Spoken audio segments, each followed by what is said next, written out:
किसी भी महीने की 18 तारीख को बॉर्न होने वाले लोगों की लाइफ कैसे रही, आइए उससे पहले समझते हैं कि 1 और 8 का आपस में क्या संबंध है। नंबर 1 रिप्रेजेंट करता है सूर्य को और नंबर 8 रिप्रेजेंट करता है शनि को। सूर्य और शनि दोनों पिता पुत्र हैं। जब उजाला होता है तो अंधेरा दिखाई नहीं देता और जब अंधेरा होता है तो उजाला नहीं होता, यानी कि पिता और पुत्र दोनों आपस में मिल नहीं पाते हैं। कहने का तात्पर्य ये है कि 18 नंबर वाले जो लोग होते हैं, इन्हें अपने पिता का सुख या पिता के साथ दूरी या पिता के साथ विचारों में मतभेद, इसको फेस करना पड़ता है। इसका टोटल जो बनता है वो बनता है नंबर 9 और नंबर 9 रिप्रेजेंट करता है मंगल को। मंगल की राशि में सूर्य उच्च का होता है और मंगल जो है वो शनि की राशियों में उच्च का होता है।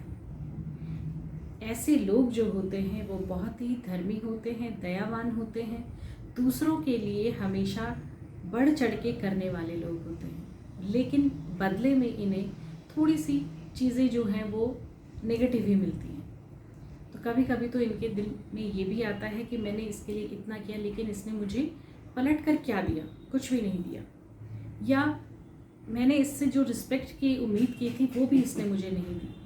लेकिन ऐसे लोग इन बातों को बहुत ज़्यादा देर तक या दिन तक अपने मन में नहीं रखते हैं और धीरे धीरे, क्योंकि इनका नेचर है दया करना, दान करना, देना, कुछ भी जो भी इनके पास है, यदि धन है अगर किसी ने मांगा तो इन्हें देने में कोई हिचकिचाहट नहीं होती है। समाज के लिए ये लोग अपना एक क्योंकि नेतृत्व वाले होते हैं, मंगल सेनापति हैं, तो समाज के लिए कुछ इस तरह के कार्य करते हैं कि लोग इनको याद रखते हैं। 1 और 8 नंबर वालों के जीवन में जो प्रॉब्लम्स हैं वो क्या आती हैं, वो ये प्रॉब्लम फेस करते हैं कि हार्ड वर्क बहुत ज़्यादा होता है, रिजल्ट्स कम मिलते हैं। जीवन में इनको समझने वाले लोग बहुत कम मिलते हैं, लेकिन इन्हें इसका फ़र्क नहीं पड़ता है। कोई इन्हें समझता है तो भी ठीक, नहीं समझता है तो भी ठीक, ये अपने में मस्त रहना ज़्यादा पसंद करते हैं। लेकिन इनके जीवन में जो परेशानियां हैं वो दूर रहें, इसके लिए इनका सिर्फ एक ही रामबाण उपाय है और वो है हनुमान जी की उपासना, हनुमान चालीसा का पाठ करना और हनुमान जी को भोग लगाना। अगर ये मंगलवार या शनिवार को हनुमान जी को भोग लगाते हैं तो इनके जीवन में सफलता जो है वो बहुत जल्दी आना शुरू हो जाती है और जीवन को पॉजिटिव वे में ये देखना शुरू कर देते हैं। वैसे तो ये बहुत पॉजिटिव होते हैं, बहुत मेहनती होते हैं, क्योंकि 8 नंबर शनि का है, जजमेंटल क्वालिटी उसके पास है, 1 नंबर सूर्य का है, फेम उसके पास है, 9 नंबर सेनापति का है, तो साहस, हिम्मत, हौसले की इनके पास कमी नहीं होती है।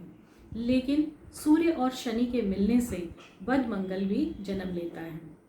इनके भाई और पति के जीवन में, यदि ये फीमेल हैं तो भाई और पति के जीवन में थोड़ी बहुत अड़चनें रहती हैं, जिसके लिए ये अगर हनुमान चालीसा का पाठ करते हैं या हनुमान जी को भोग लगाते हैं तो दोनों के जीवन में चीज़ें सही तरीके से होना शुरू हो जाती हैं।